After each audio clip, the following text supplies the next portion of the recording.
Beaucoup de personnes croient connaître ce qu'est la manipulation. Ils pensent être manipulateurs alors qu'en réalité ce sont eux les manipulés. Savoir manipuler est une compétence indispensable dans la vie sociale actuelle.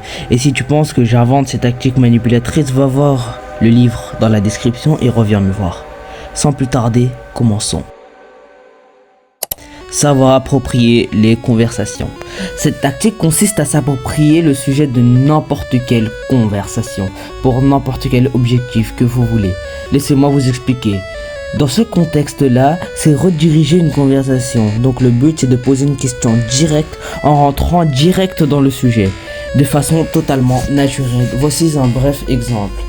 Pourquoi n'es-tu pas venu hier ? Oui, je suis désolé, mais pourquoi imaginez-vous le pire à mon sujet ?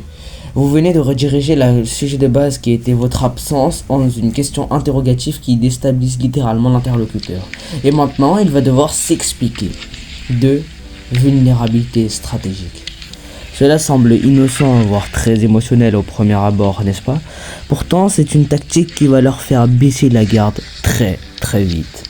Le but, c'est de s'ouvrir à eux, de raconter une histoire mensongère sur une de vos faiblesses que vous n'avez pas. Cette compassion va leur faire baisser la garde directement jusqu'à ne plus en avoir. Ils vont se dire dans leur tête: oh le pauvre, il a vécu tellement de choses, en vrai il a pas l'air très dangereux. Puis après ça, vous leur faites culpabiliser en les manipulant. Voici un exemple bref pour que vous arriviez à peu près à le reproduire. Tu veux pas aller lui parler à ma place, s'il te plaît? De plus, tu sais que je suis mal à l'aise publiquement, tu vas quand même pas me laisser en sachant ça. Et le tour est joué. 3. La plume alourdie. La tactique consiste à obtenir ce qu'on veut en rendant la demande plus lourde. Par exemple, un échange injuste et déséquilibré. Cet échange sera bien évidemment refusé, une telle demande n'a pas lieu d'être. Puis, vous allez alléger la demande avec une tellement plus raisonnable et largement accessible comparée à la première. Et là, il va vous l'accorder. Si c'est encore un peu vague pour toi, vas-y, je vais te donner encore un exemple un peu plus simple. Tu vas voir ton père et tu lui demandes 50 €. Logiquement, il va te refuser. Car normalement, 50 € ça reste quand même une somme conséquente. Puis après, tu lui donnes ta vraie demande, celle que tu voulais vraiment. Oui papa, est-ce que je peux avoir 10 €? Et c'est là qu'il accepte. Et même avec un peu de compassion, il se peut qu'il vous donne les 50 € par chance.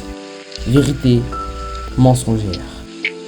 Un mensonge répété une fois reste un mensonge, mais un mensonge répété plus de 1000 fois devient une vérité. Par exemple, si on continue tous les jours, encore et encore, de vous répéter que oui, vous êtes sensible et que plusieurs personnes vous le dites, logiquement, vous allez commencer à croire que oui, peut-être bien que finalement, je suis hyper sensible.